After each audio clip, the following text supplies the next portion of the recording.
2, right? It is Division 2, and they did look a bit shaky in some of their games. I don't think like the normal dominance you would expect out of the old 2020 Viking. All right, well, the game is about to start here, and I mean, do you agree with the panels? We might have some action here. Mind Control linked up with GH. Shad really wants to get this early bounty rune, and Shad will get it. A little bit short on that lion stun. Yeah. So what was that you were asking me, though? Thank you. That's very courteous of you, Curtis. Really appreciate you looking out for me. But the cooldowns here, like the panel is kind of talking about the Chronosphere. You have the RP. You don't really have a ton to put in the Chronosphere. Like in terms of the team fight, do you like what Viking has to offer, or is it like you have the Empower for Void, obviously, and you have Chakram inside the Chronosphere? Do you think they needed more, or do you think it's fine?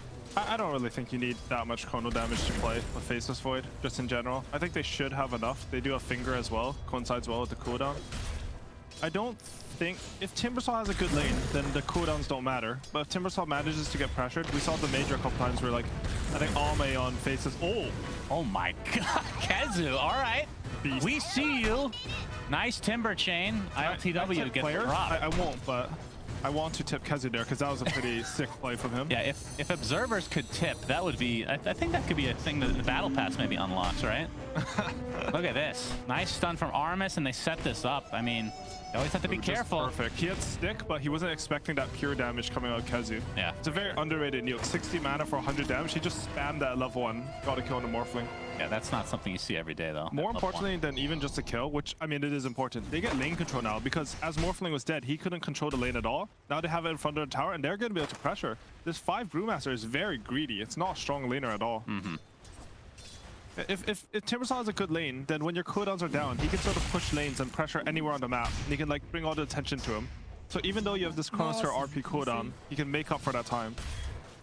And you have in the mid lane, we haven't really talked yet about it, Miracle on the puck versus Booms, Magnus. How do you like this matchup, hero versus hero, not including the players themselves? I'm not going to lie. My worst matchups are definitely in mid lane because I don't play that much mid. In my head, I think both of them should farm. Puck should eventually out-harass Magnus, but then Magnus goes to the jungle and slightly out-farms Puck. Right. And then it's on like who has the better rotations with a little bit of Puck favor. Right. All right, well, so far, pretty even overall. Boom has a little bit of a CS advantage right now. Has 2 CS. 2. Yeah, I mean, that first blood definitely hurt. There's no doubt about it. He's going to be left alone now to try to get some last hits under the tier 1 tower. I mean, in terms of, like, how big of an advantage does that give you dying at level 1?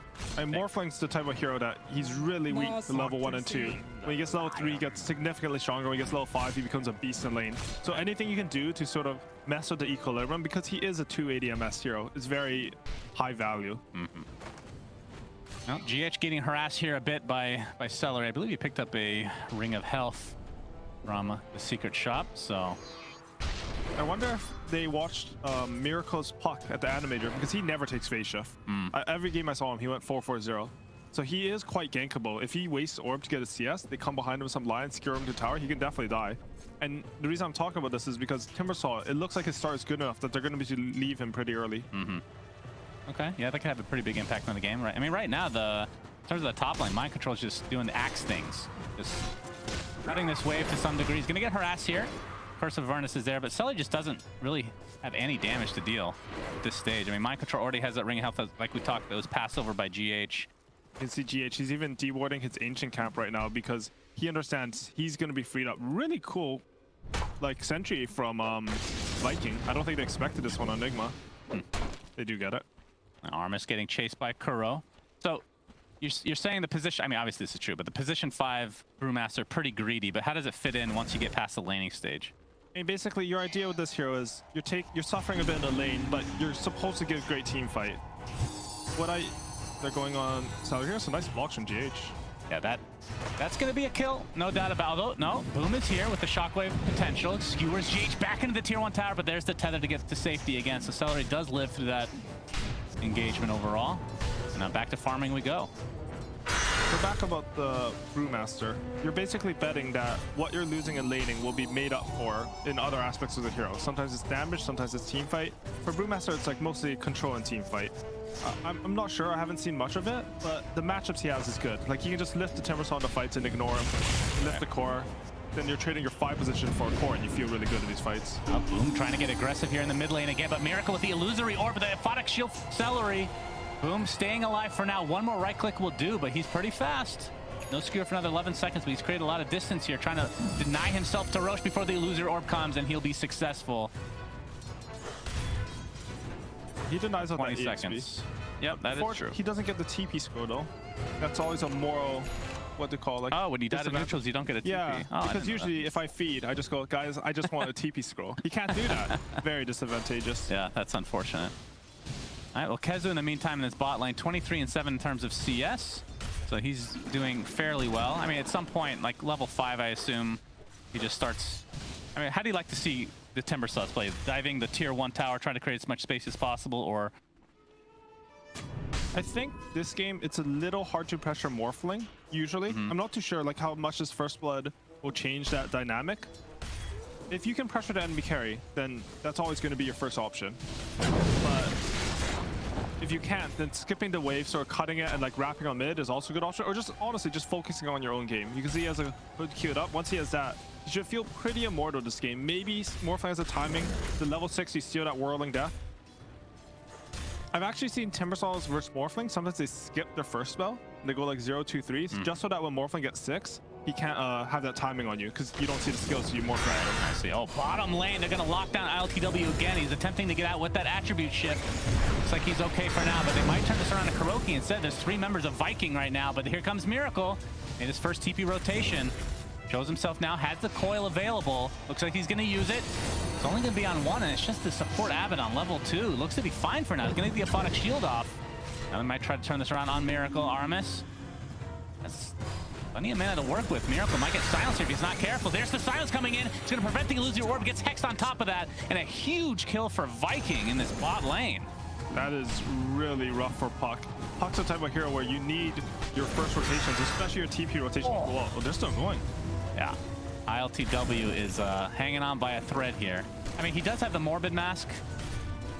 I mean, it's on the way at least. Yeah, he will. He also has the Bastarding, so he can sort of sustain himself through mana that way. Just keep morphing down and up. The big thing about that though is Puck died after using his TP, so he has to walk to a lane, and his mid tower took 600 damage versus Magnus. Magnus not typically the hero you'd expect to pressure mid lane. Yeah, that is true. And they have to commit more resources to bottom here. With Season has to TP in. Yep, the siege is still alive as Kezu continues to just tank this up. Kuroki trying to take it out himself. He's going to take heavy damage as a result. Finally, the siege gets taken out, but you can see the damage is done on this tier 1 tower for the most part. Question is, can Viking continue this onslaught on this tower, or will they be forced back by Team Nigma? I think the big thing that Nigma does have going for them though is if we click over to Mind Control, I think he has 4,200 net worth. He's farmed 72 CS, just pulling the waves into neutral creeps.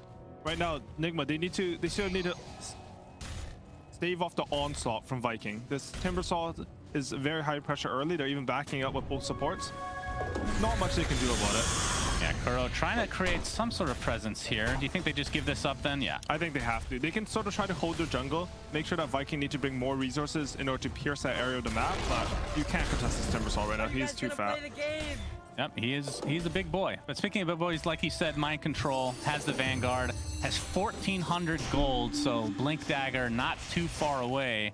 And how do you like the new axe these days? Like, is there a game where you don't go Manta for these days? Probably. I don't know when. Maybe like you have enough damage, you want to keep up the snowball, because Manta is inherently a slower item. Yeah. But you can see this Timbersaw, he took bot tower so fast, he's just going to come up here to that. Top lane. All right, speaking of Mind Control, you're going to get the Chronosphere from Shad. They have the damage with that Chakram into the Timber Chain, but he's so tanky on Mind Control. But again, it's just a matter of time. Oh. Faking out the Culling Blade, but not nearly low enough to get a kill. One spin there, and he had the Void, though. That would have been a big play. And you can see this is part of the benefit of Viking. They had to play through the Timbersaw. If they took bottom tower early, all of a sudden they can defend their top tower. Even though Axe has 4,400 net worth, he's not able to push forward on the map. You look at his options now, like he doesn't want to go farm neutrals when he's this farm, but I don't think he really has a choice. As Kezu now showing up in the top lane after that kill. Really smooth rotation by Viking there. What's that? Really smooth rotation from Viking there. They got the Void out of the lane, like a disadvantaged lane. They used Chrono to kill the highest net worth hero. And now Kezu is defending their top tower and Void's free farming bottom. Yeah, absolutely. But from Nigma's side. Now trying to make some sort of push effort on this tier 1 mid, and all they have is Celery and Aramis to try to defend for now. See if they have enough damage. Not deniable yet, as some rotations are on the way for Viking. See if they can actually do something about this. Hex into the Earth Spike with the Chakram to follow from Kazu.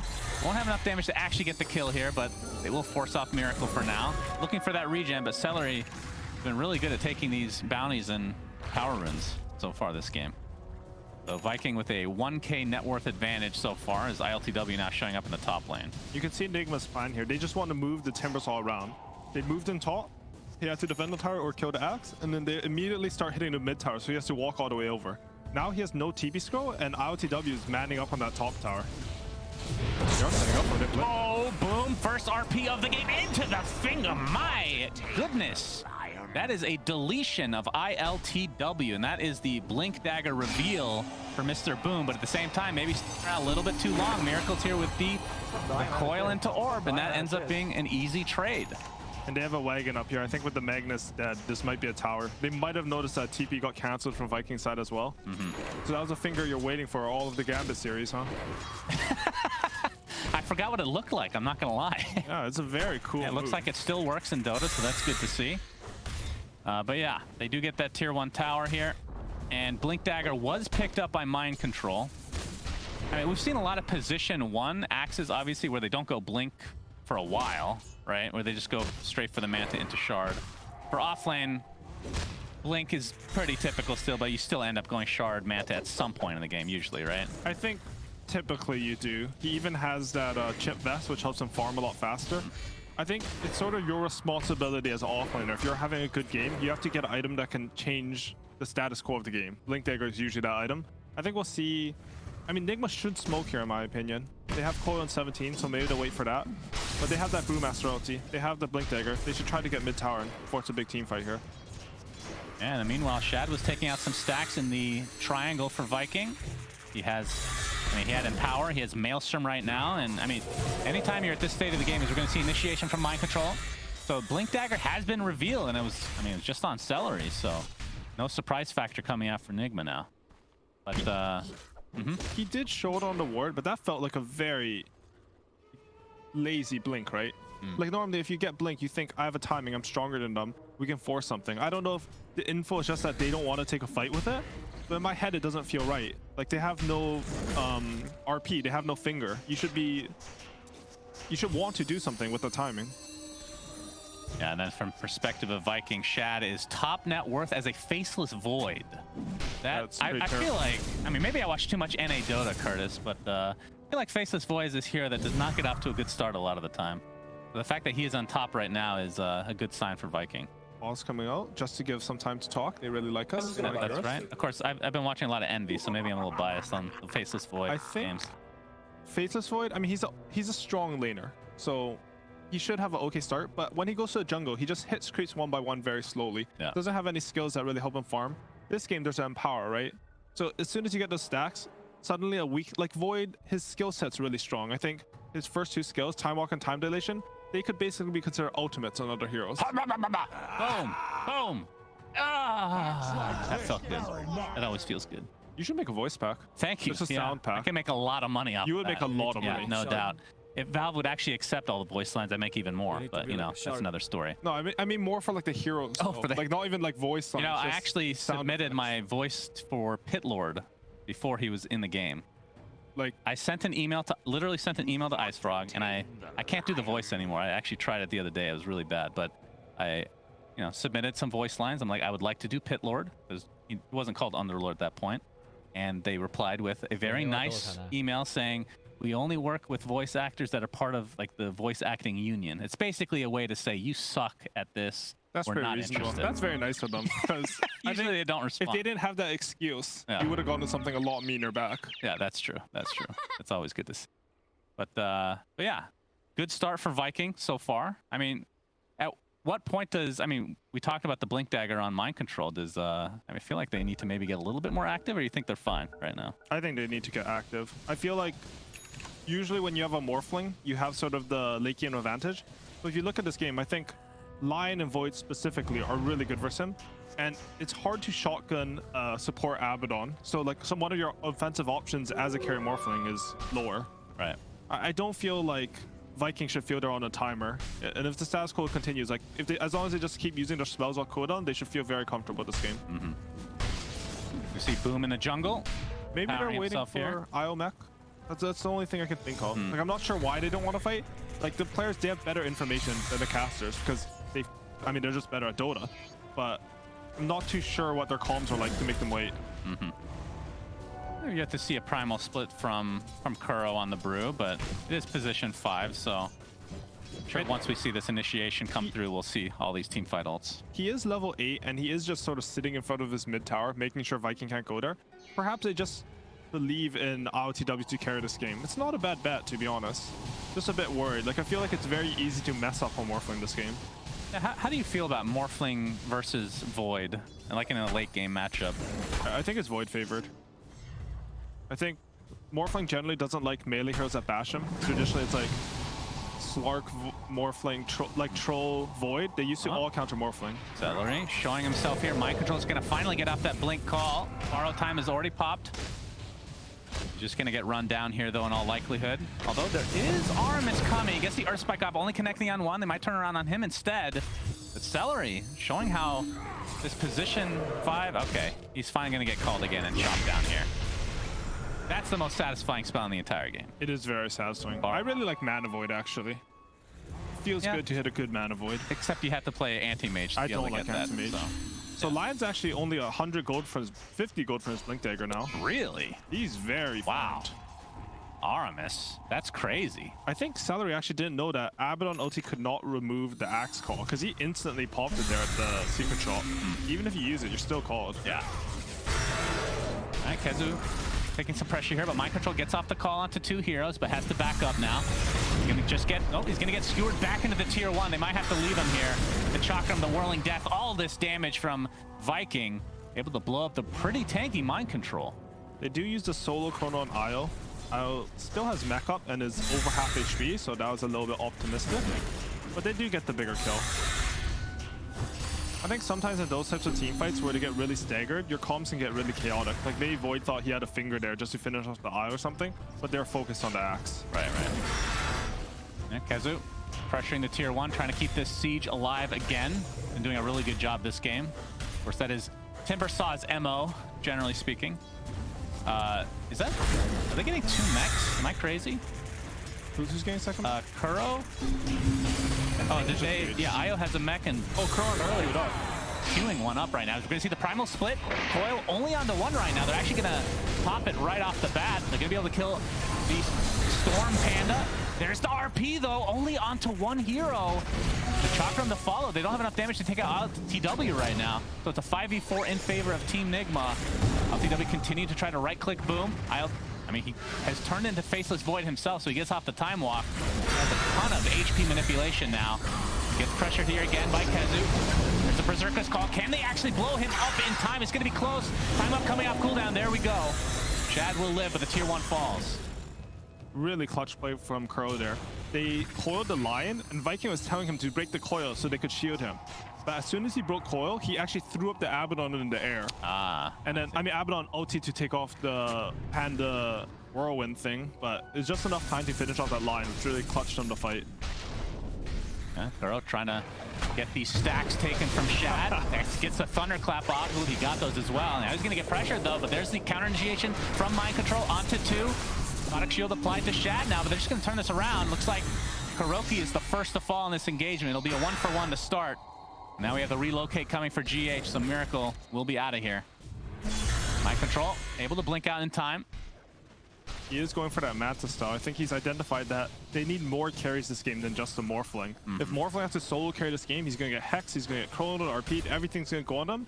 And, I mean, you can save him with Io, but it's very scary, right? Like, they have a lot of damage coming from Viking eventually. Right, and he's kind of off to a mediocre start at best. Yeah, I would agree with that. Normally, you don't see Morphling bottom of the 6 cores in the game. He's a very fast farming hero, very stable at farming. Very true. And now the Armis has that Blink Dagger. ILTW has to be careful with the low HP manipulation here. He's going for... Here's the Dragonlance going for Manta now. All right. terms of net worth, though, still pretty freaking even overall. And then from Vikings' perspective, Shad has the casual Sange going for Scotty next. What do you want him to upgrade this Sange into? I think he has the SMY on Courier. Or does he have SMY? Yeah, he has the SMY on Courier. I think that's correct. The stats resistance versus Axe is the only thing that really helps versus Call. Not even Aeon just takes it off, for example, or this Avalanche Shield. And eventually, I mean, I think Scotty, this is a really good Scotty game, but eventually you're going to want some sort of lifesteal, and SMY amplifies that. Yeah. They are just doing Roshan, though. This is very cool. Yeah, Mind Control and company. Yeah, they got the Illusion Rune on Axe, which does quite a bit of damage to Roshan, even without the shard, just through getting hit and spinning. Yeah. Already at half HP, and you can see on the mini-map that Viking are not even remotely aware of this, so it looks like it's going to be a freebie for Team Nigma. A really good ward from Kuroki in the enemy jungle, just setting up any vision so that they know if Viking are coming. Yep, and there we go. ILTW takes that Aegis. You agree with that choice over Miracle? Yeah, I feel like Miracle, he should play for the outplay this game. Like, feel like he won't die because he's just going to be phase shift and moving around the fight. And he's getting Aeon Disc, apparently. Yeah, third item. Good choice.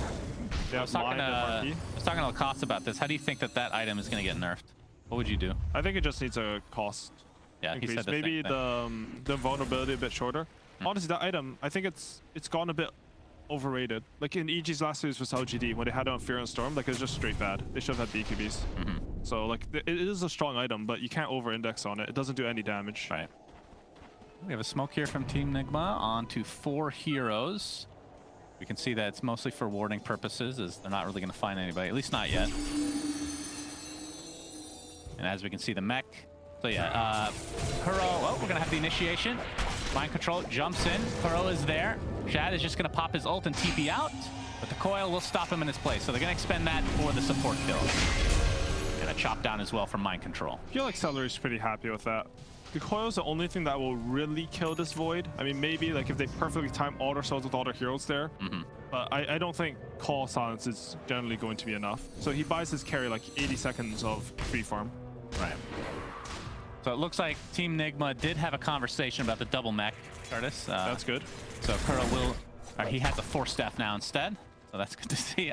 I thought it was like, is there some next level reasoning that they're going Nah, dude, I remember in Dota 1, mech used to stack, and the terms had to like ban out having more than one mech manually. And Necro, I think, was 2 max per team or something like that. Yeah, 1 or 2. Yeah.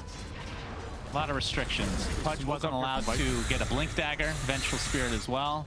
We've come a long way. That was basically alpha days for Dota, feels like. Yeah, for Dota 2 for sure. And Viking, they smoke up. They have all their spells. Their Abaddon's back up. Not too sure what the point of this smoke is. They had mid and bottom pushed in. Boom. Yeah, his smoke is going to be revealed by Miracle on the high ground here. Of course, they have pretty much everything up right now, so looking for a potential big initiation into Burst. Yeah, I feel like that smoke was pretty low percentage. They weren't smoking to any wards, and I mean, they have 1 ward at the bottom river, but it's more of a defensive ward to show the rune. And they had mid and bot lane pushed in, so they instantly have to show a Timbersaw bottom. They instantly have to show someone mid, and they don't find anyone with that smoke. Right. A little bit awkward, but these things happen. Sometimes you think you see a line, and you know, you're just one piece of information's off. All right, based on the pace of the game right now, who do you favor? Because net worth-wise, it's pretty even. I mean, the heroes on Viking I favor. By experience, I favor the experience of Nigma, right? Right. Because like the later the game goes, I think the more experience in Dota kicks in. I would say the heroes on Viking are way easier to play at this point, though. You're gonna need to have some great relocate saves. The thing is, like, would you trust GH to get a clutch relocate save when he's done it literally 50 times in higher pressure situations? Right. This is actually kind of cool. Kuroki has a shard queued up. That gives the Void Bruling that has like the disarm. Okay. So the Ultra Micro coming in from Kuro. Of course, he's very poor, so Aghanim Scepter would be amazing with a double charge, but... I have never seen the shard. Yeah, it's very rare. So we'll be interested to see how well it works. I mean, if he gets that off on Void, obviously that's going to be pretty freaking powerful. It's Miracle looking to set up here as the tier 2 is there, but only coil onto 1 as Mind Control gets the initiation and the chop down onto Aramis. And with that, we'll see if Viking tries to back out. Kezu completely surrounded, but the Timber Chain is there. Shad looking for the initiation. Chronosphere onto 3, but there's the relocate while he was chronoed. Nicely done overall, but that's going to be the Aegis down. You can see GH TPing back to the tier 2 tower, which was not taken out. Mind control now. Gets the call off only on the 1. Now the waveform, but there is a big RP onto 2. Can they save ILTW? Gets off that Manta style, but boom, again, the skewer back into enemy lines.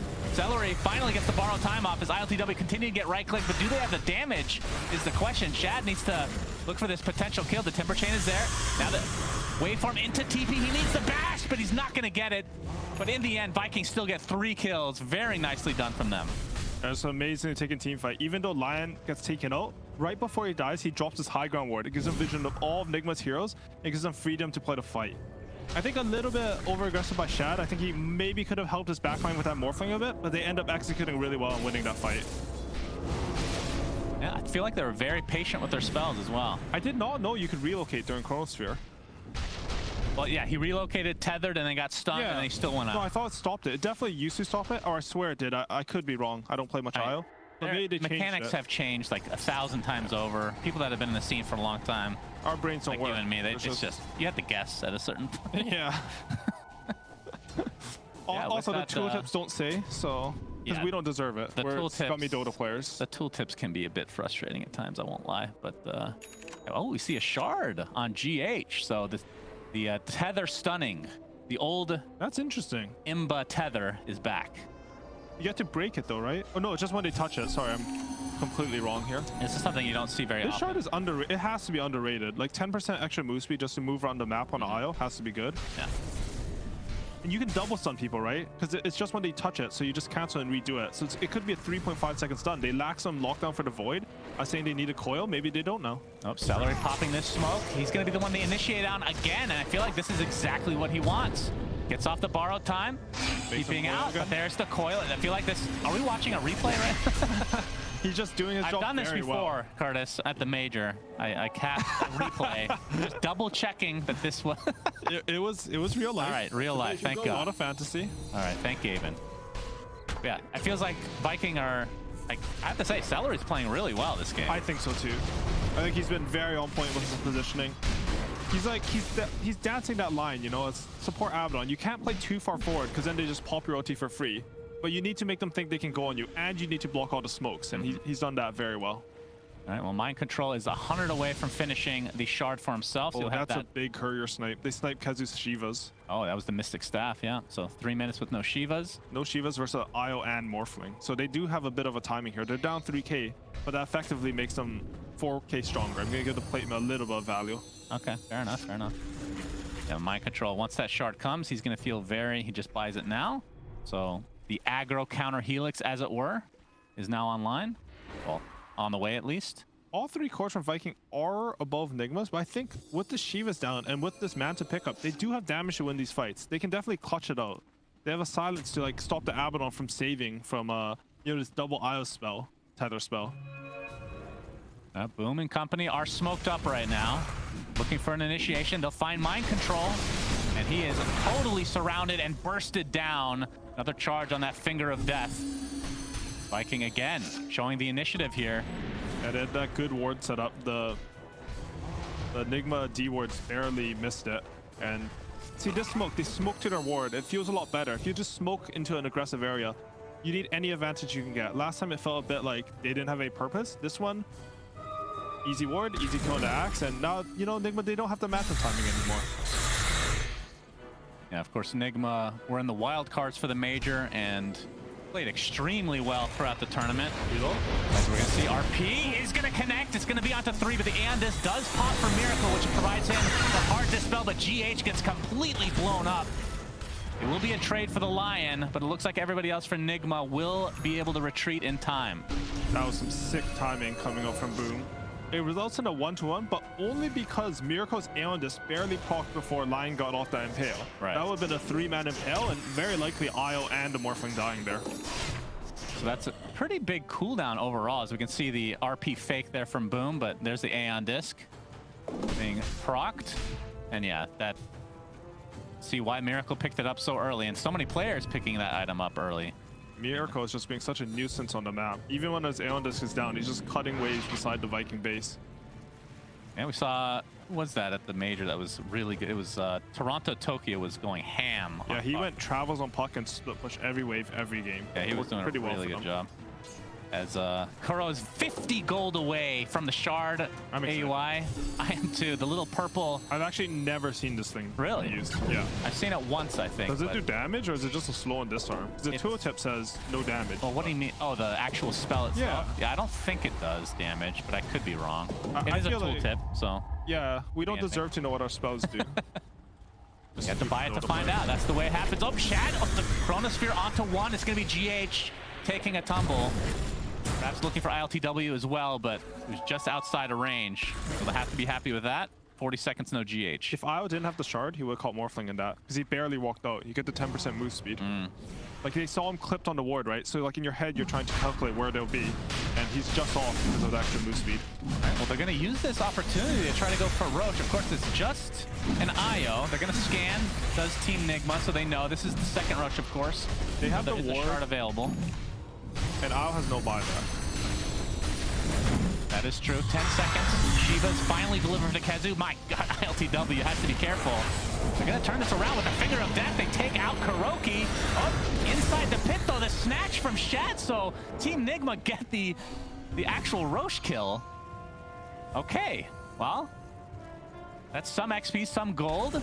Now, who got the cheese and the shard is the question. Looks like the shard did go to Shad, so he's going to have the reverse time walk. Did they get the cheese as well there? Magnus has a cheese on him. Yeah, so they get everything other than the kill on Roach, which doesn't really matter that much, right? Yeah, I mean, it used to matter a lot back when it was like 1,000 EXP and 200 each for the kill. Yeah. But it's not, the kill is much less than the map control and team fight you'll get from the items now. Do you agree with Shad taking the shard? Yeah. I don't know. Have we had the conversation about the reverse time walk? I think it's amazing. You get the 400 range, which is great. Yeah. And then tell me about the reverse time walk aspect to it. Like, what do you like about it? I mean, it just lets you... The range is more important. Oh, you're going to have to hold those horses, young man. We're going to have to relocate. Okay, you can start talking again. Oh, wait. They're going to set up. Oh, yeah, they're going back in. Shad gets the time dilation off onto GH. There's the RP. It's only onto the Morphling, who's already popped his attribute shift. They're going to try to get GH. They'll do so successfully. Of course, the relocate, not the greatest. And now ILTW getting pressured. Into the trees he goes. He's going to get skewered back out. Another time dilation to follow. Do they have the damage to finish him off? It looks like the answer to that is yes. Double kill for Shad. In the meantime, Mind Control dies in the mid lane, and now Kuro getting chased by Kezu, who has a shard of his own, so he's breathing fire. Kezu's build this game is so good. He's just completely destroying this game. Now with that Chakram into the Whirling Death. 4 dead, and Viking lose nobody. But Miracle again, pushing out these lanes, trying to be the nuisance that you were talking about. They do have Wagon on bottom, so Puck cannot push that out. What were we talking about before that big fight happens where Viking just obliterated Nigma? Was it the Shad? Oh, the Shard. Yeah, the Shad Shard. I think it's really good. I mean, you can sort of fake Chronos. You can like force out BKBs with it. It's impossible to catch him. Eventually you'll get an egg at him. So, but most importantly, I think the 400 range just lets you play Dota like a normal hero. Right. You used to have to go Blink Dagger on Faceless Void before talents were added. And once talents got added, you could just take the range. But then they moved it from a talent to the shard. So now you need a shard eventually. Yeah, I think the 400 range is pretty freaking huge for sure. I think shards in general, giving them to your cores, just sort of multiplying the net worth on your 1 position and 2 position is generally like the correct path to take. I think if it's like somewhat close in power spike is like, yeah, if there's a support that is like way better though, I feel like you probably give it to It's just like supports, you don't have that many items to buy and you have a lot of gold dispatch, so eventually you'll get your shard. Like you could argue Aramis's shard was like really good value this game to pick up. Aramis is shard? Yeah, the Lion BKB. I don't think it's that good this game. Really? I think it's a bit overrated. It's really strong. It's one of the best shards. But I feel like people just rush it. Like this game, I like his items a lot more. I don't think the shard does anything from here. He doesn't want to stand still in these fights and mana drain. Fair enough. And GH with that Ghost Scepter gonna be forced out as Shad jumping in. Actually wants to get this kill. Looks like he'll be successful with the Chronosphere. It's gonna connect on the Mind Control as well, who's just trying to help out his little buddy. Seller is there. Don't think they're going to be able to follow this up, though. But they do get the kill onto GH. 40 seconds on the deck. It does have buyback, though. That was fancy footwork there. That was a shard. He jumped back offensively. Yeah, you never know if he's going to jump back or not. The mind games are real. Shad. Look at that. Free courier jumps back. All right, that worked out pretty well. I like it. Having more options in Dota is good, right? Like just in general. So if you can do something, it gives you an option to outplay them or more tools. And Viking able to get that tier 3 tower, looking for the melee racks here. I don't know how they're supposed to kill this Faceless Void. He had Scotty and he went for the lifesteal on Satanic, as I said, and he's a beast. Yeah, anytime, even if you get the silence now, you just dispel it with Satanic. Yeah, that's a good point. That's I one forgot of the how best broken changes. that was. Yeah, that item is redonkulous now. Absolutely. He's going to jump in, but they know he doesn't have Chronosphere. They're not going to be too scared. Doesn't have Agnum Scepter either, so you're not going to get that bash. So you can see top lane getting a little bit pressured right now by the illusions of ILTW. But look, Rex. The stun! The GA shard turning out to be pretty value there at least, but we're going to see on the other side here. Looking for Miracle. Oh, he might be in some trouble. Gets the coil out, but the Finger of Death blows him up. 70 seconds of no Miracle. And Shad just continuing to go ham here. He's going to get Berserker call, but he is more than healthy. Still has the Aegis intact. And this is going to be a second Rax for Viking. You do have ILTW. He's pushing pretty fast top with that Butterfree and IO relocating even. Yep, that's true. We're going to see the Skewer here onto Mind Control, see if they can finish him off as well. Basically in enemy territory right now. You can see ILTW getting some help from GH in the meantime. But Mind Control easily going to get right-click down right now by Boom. Shockwave finishes him off. So double racks for Viking. You can see the Aegis was finally expired here. And all Nigma could get was that tier 3 tower top. Did a little bit of damage to the melee, but that's about it. Chronosphere back up in 35 seconds. Remember, no puck for quite a while now. There's the RP into the queue onto 2 heroes, and GH is dead again. Does have buyback though. Double kill for Boom. RP actually still down. ILTW has that BKB, but he's just going to get bashed down into oblivion. GG is called, and Viking take a sliver of... I feel like they were up by just a bit, like 1K, 2K, but they're able to just amplify that into an absolute stomp towards the end. I think they really hit the timing. In contrast, I think